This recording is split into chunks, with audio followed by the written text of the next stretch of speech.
Rabbi Rabinovich, when asked about, okay, get back to doing your tcheles, how should you do it? Just the way the Rambam. There's a lot to argue. The exact method of tying. One string, one half string, two strings. Rashi and Tosfos do assume that you're supposed to have two tcheles to two whites two white strings per corner on your tallis, right? So what are we going to hold by? There's those who said, well, we're Ashkenazim, so we hold like Rashi and Tosfos for some reason. That doesn't make much sense. If there's more than one opinion, but as far as I can see, there's only one opinion. No, there's multiple opinions. Rambam and Ravid assume it's one string. The only question is, what do you mean by one string? Korbanot, but there are examples over here. Like you're reading this, so I'll give this to you. We'll jump ahead now. Ravid maybe was a bigger genius than Rambam, right? We've seen since we started this book, we've seen every time that there are many halachas where it would be ma'akev. Do we hold like Rambam or Ravid? That would make a major difference, right? So how are we going to paskin? So people say it's easier, just go with the Rambam. But perhaps he was also a bigger posek than the Rambam, the Ravid. And he maybe is even more correct than the Rambam. I can't judge that. However, what I do know is that the Ravid did not write this. The Rambam's the one who wrote the halacha book. And the Ravid's stuck there despite the fact that he always says the Mechaber this and Chaye Roshi. We're going to see it 3 times one parak. He disagrees with the Rambam. Chaye Roshi. Like, what's going on here? It's like that's basically saying this is driving me crazy. He disagrees with the Rambam. But he's still walking to the Rambam's base medrash. He's writing hasagas on the Rambam. Or even that it was his Talmidim who were writing hasagas on the Rambam. He himself didn't write this. So I guess, to the victor goes the spoils. The Rambam's the one who codified it. How many examples do we see since the last 3 years? How many times we say that there's a critical argument? I think that the answer lies in that really the halacha is not meant to be frozen. We said this mashal before. Whenever you preserve anything, you want to preserve something, you kill it also in the process. As a biologist, you take examples of flora and fauna. So there are many ways you could preserve it. But every single way basically freezes it as it is. You could literally freeze it. You could make it super cold, but then it's dead. So you preserved it, but you've also killed it. Or you could put in formaldehyde or salt water, and you preserved it, but you killed it. So too, we have Torah's Chaim. Torah's Chaim was meant to be interpreted and adjusted and ruled on by a living Sanhedrin, right? That's what the Sanhedrin did. When they have questions like this in the Beis Hamikdash, they didn't say open up a Rambam or open up Bava Metzia. Well, sorry, if you're looking in the Beis Hamikdash, you don't open up Zvachim and Menachos. What would they open up? They wouldn't. They'd open up a Torah and they'd go speak to the Sanhedrin, and then they would take a vote on it, and they would discuss it, right? That's living Torah. That's the ideal method that's described by the Rambam. That's described by Chazal. That's a living Torah. So if you're going to Gullus and you need to preserve this Torah, what do? You write it down.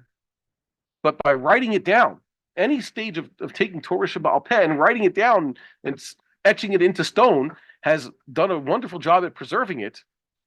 But what do you call it when you have a living being that was animal or vegetable and it's turned into stone? It's a fossil, right? You basically feed the Torah, but you basically killed it in the process. It's not living. And if you want it to be living, you have to reconstruct the Sanhedrin, which, by the way, is totally doable. I'm surprised by all the attempts to do it that have keep meeting with failure because, I admire the people who are trying to. I don't think they've succeeded so far. I admire them at least trying to do something. Men of act, as long as you're trying to do something, that's already get credit for that. And but they're not saying. So the Torah is supposed to be alive. So you can unpetrify it. The Ram says that's what you should do. So I think that, and we said it all along, if we encounter one of these critical distinctions, like, for example, you need tcheles to have just the basic big kahuna, otherwise it doesn't count. That's holding us back. So it's pretty much clear. Now we figured out what tcheles is. Good. And what about the argamon? There's less talk about that. But you should just know, even though we've pretty much found the tcheles, that was by finding what the argamon is first. The Rambam says argamon is not what everybody says argamon is. Okay? The Rambam says, what was the muchni of the kior? We saw it's a machlokas Rambam and Rambam. To bring bikurim in a Shemitah year is a machlokas Rashi and Rashi. how do we do this? So the answer is, I'm being facetious. Really, those things have been resolved, sort of.